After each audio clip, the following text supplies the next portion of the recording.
What's up, beautiful people? Welcome back to part 15 of our Pokemon Z walkthrough.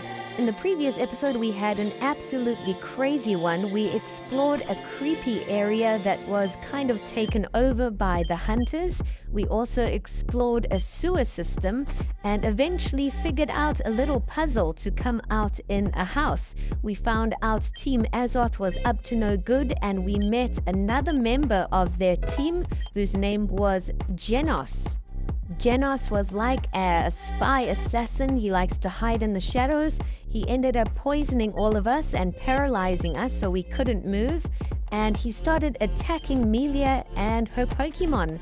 That's when Melia found out she has some kind of secret power. She almost turned Super Saiyan and destroyed Genos and some of his Pokemon.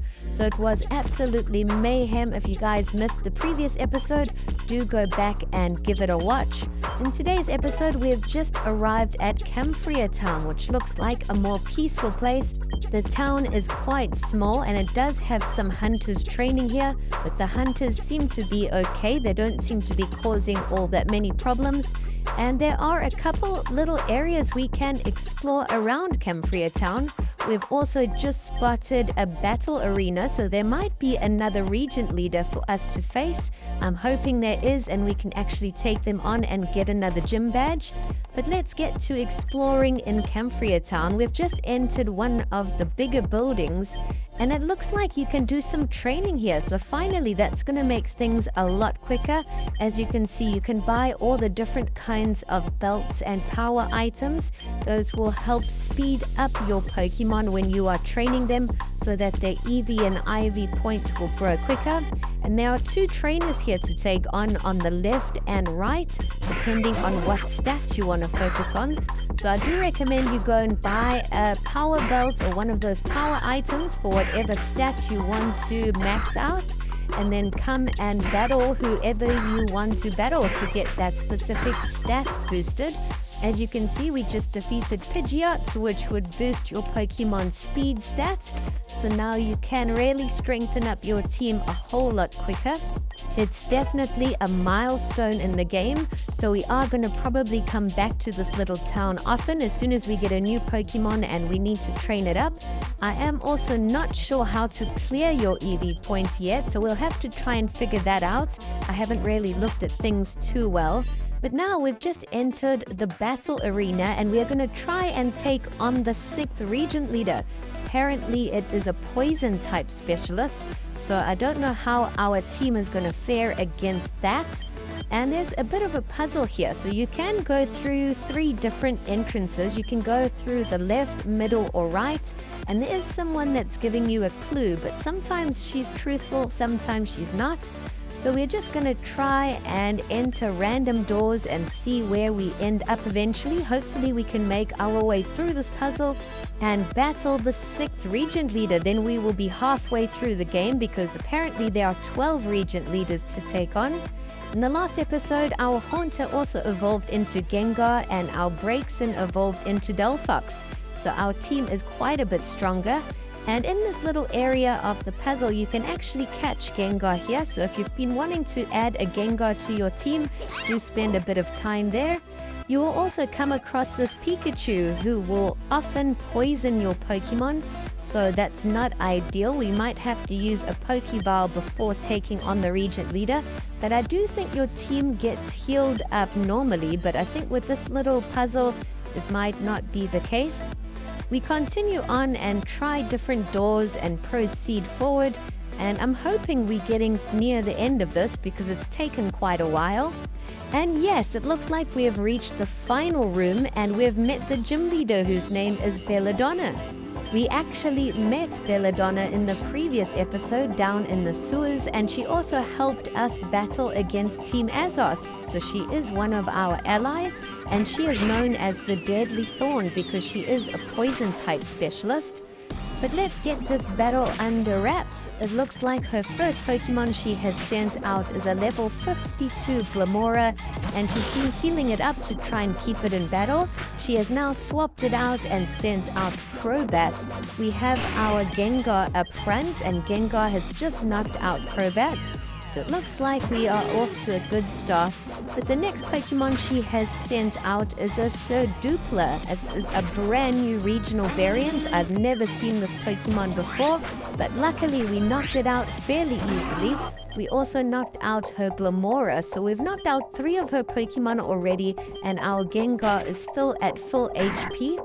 Belladonna has now sent out a Scolipede, which knocked out our Gengar, but I can't believe she had a brand new variant. It looked like an evolution of Survivor, so that might be a Pokemon that you might be interested in if you want to try and add it to your team. Survivor generally doesn't have an evolution, but in this game they've given it a brand new evolution, and it looked really cool. We have now sent out our Pikachu, who desperately needs to evolve. I think we might evolve it in the next episode or 2. You do have to use a Thunderstone on it in order to evolve it. But we have knocked out Belladonna and earned our 6th gym badge, which is called the Stinger Badge. So wow, we've done it. We are halfway there.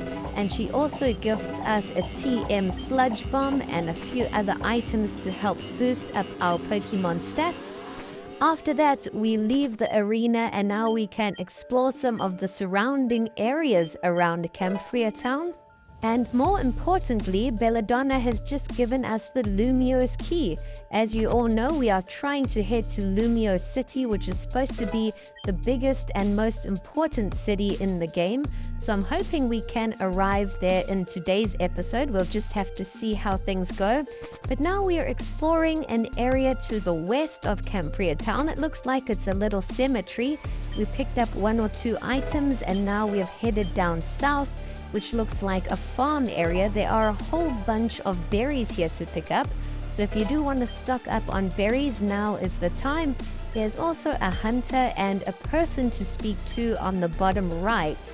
And she asks us to fill up the box with 5 citrus berries. Apparently there's a Pokemon about who keeps stealing berries. So if we put 5 citrus berries in the box, we might be able to get them to come out and then battle them and get them to stop stealing all the berries.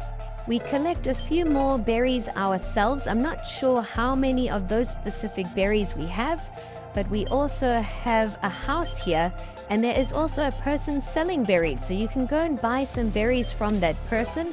You do need 5 citrus berries, so it shouldn't be too difficult. If you don't have them already, you can go and buy some. We enter the house and pick up some extra items, and now we're going to go and fill up the box. We put the 5 citrus berries in and a Munchlax appears, an adorable Pokemon. Apparently Munchlax evolves into Snorlax, so of course it loves food and loves eating. We're going to try and catch it and add it to our collection. It's only at level 30, so you've got to be careful. But we threw out an Ultra Ball and we caught it. So yes, we've got an awesome Pokemon added to our collection. That was a fun little side quest, and Munchlax is just adorable. But now there's only one route left for us to explore, and that's to the east of Camphrier town. We've just arrived at Route 13, and as you can see, there's a gate locked. You need the Lumio's key in order to open it, so you do have to defeat Belladonna first before proceeding on. We do cut some of the trees here and pick up any items hiding. We just picked up a sharp beak. There are also some more berries to collect. And you can find some interesting Pokemon here amongst the pink flowers. I wasn't sure that you could actually catch Pokemon here, but there are some awesome ones, including Holucha, Kadabra, and some others like Pyro. We use the Lumio's key to unlock the gate, and that allows us to continue on this route. And there are a whole bunch of items to pick up here. There are also some trainers to battle, so we're going to try and pick up everything we can. There are also some balancing beams, which will take you to new areas that you can't really reach without. So we're going to try pick up all the items. There is another Sourcebuck statue there. And then we're going to try and reach Lumio City. If we do reach Lumio City in today's episode, that will be great. I think it will take an entire episode to explore the whole city because I heard it is massive. It might even take 2 episodes for us to explore it. But we continue on to pick up more items. And it looks like there was a little area with a purple bush there, so I'm not sure how we can actually reach it. We might have to backtrack and then walk on that little wooden ledge again. We walk over and yes, it looks like we've reached it. We pick up some berries and also an item hidden in the stone, and now we can continue on. We battled 2 trainers with a tough tag team battle and also surf down south to pick a little TM up.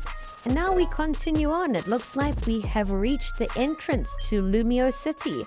So wow, we're going to have a lot of stuff to do in the next episode.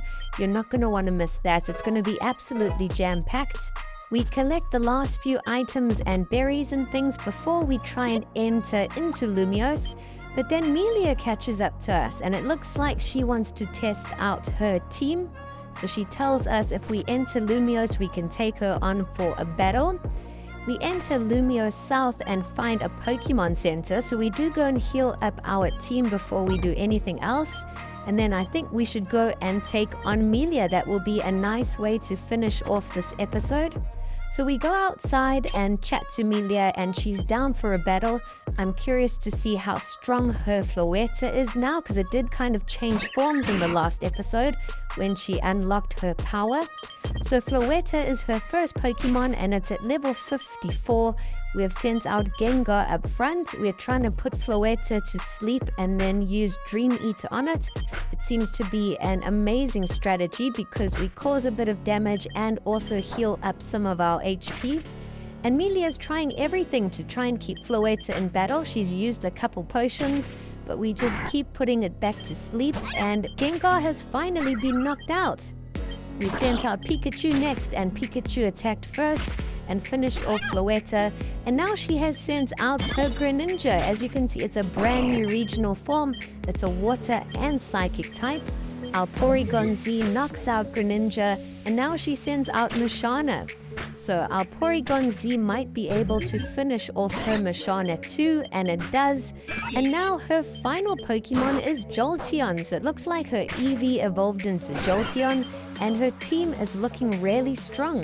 Our Marowak knocks out Jolteon and we have defeated Melia. So in the next episode, we are going to try and explore Lumio City.